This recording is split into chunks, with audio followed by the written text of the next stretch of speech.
Авыл хуҗалыгында эшләүче хезмәтчәннәр өчен слет язгы кыр эшләре башланыр алдыннан киңәш уңаш итү. Узган ел кырчылыкта һәм терлекчелектә яуланган уңышларны барлау һәм бу елгы елга яңа бурычлар билгеләүдә. Шуңа да тантанага район икътисадына тырыш хезмәтләре белән саллы өлеш кертүче терлекчеләр, механизаторлар, авыл хуҗалыгы белгечләре, хуҗалык җитәкчеләре чакырылды.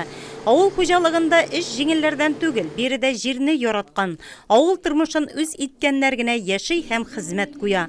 Әле слетка килер алдыннан кайберләре иртәнге савымга барган, бозауларын да караган. Үз шәхси хуҗалыгында дистәдән артык сыер терлеген асраган Розалия Галиева шундыйларның берсе. 2011 елдан бері шушы эшне башлап җибәрдек. Балаларым белән, киленнәрем белән бергәләшеп шулай эшлибез. Малайларым бик уңган, әлхәмдүлиллах. Киленнәрем бик тыңлаучан. Хәзер безнең хуҗалыкта, үзебезнең шәхси хуҗалыгыбызда 15 сыерыбыз бар. 15-20 литр сөт савып алабыз. Хәзерге вакытта тормышыбыздан зарланмыйбыз. Аллага шөкер, киләчәктә арттырырга исәбез бар. Кояш көннән-көн кызырак карый, механизаторлар техниканы тизрәк ремонтлап куярга тырыша. Корыш атларын иярләп кырга чыгып китәргә озак калмады.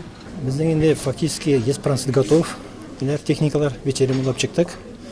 Чәчү агрегатларында, тракторларында, безнең импортный тракторларда күп бит инде импортный тракторларны ясап, отечественныйларны, интезлар, биш чәчү агрегатлары биш безнең 100% готовность.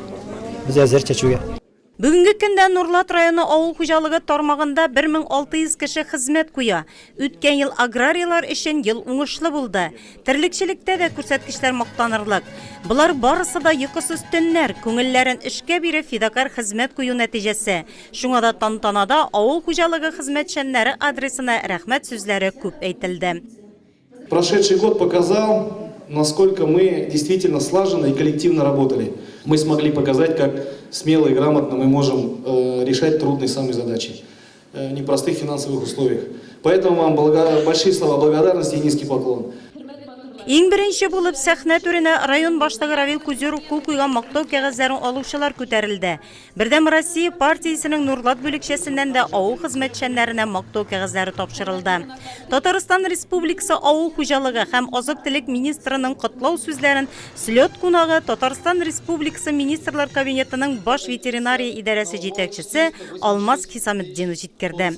Большой вклад в сельскохозяйство вносят труженики Нурлатского района, которые успешно занимаются производством зерновых культур, сахарной свеклы. По итогам прошлого года средний урожай зерновых составила 35 центнеров с гектара.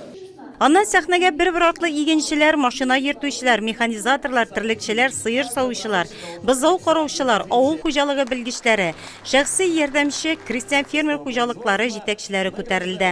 Татарстан Республикасы министрлар кабинетының рәхмәт хаты Нурлат сөте баш агрономы Минханиф Җамаловка тапшырылды. Хәзерге вакытта ремонт эшләре белән шөгыльләнәбез, тракторларны, сухоз машиналарны ремонтлыйбыз. Шул вакытта ырлык мәсьәләсе белән эш бара. Яңа төр элитный ырлыклар сатып ала белән мәшгульбез. Удобрениялар, минеральный удобрение белән эшлибез. Сельскохозяйственный потенциал Российской Федерации – это колоссальный. Вы поверите, что мы можем накормить полмира. И, конечно же, мне хочется сказать, что вот Нурлатский район всегда был значимым в масштабах республики. Я очень рад, что Нурлатский район добился высоких показателей растениеводства в этом году на уровне республики. Җиделәп авыл хуҗалыгы алдынгысы Татарстан Республикасы авыл хуҗалыгы һәм азык-төлек министрының мактау кәгазенә, рәхмәт хатларына лаек булды. Авыл хуҗалыгы тематикасын яктырткан өчен безнең Нурлат телевидениесе дә игътибардан читтә калмады.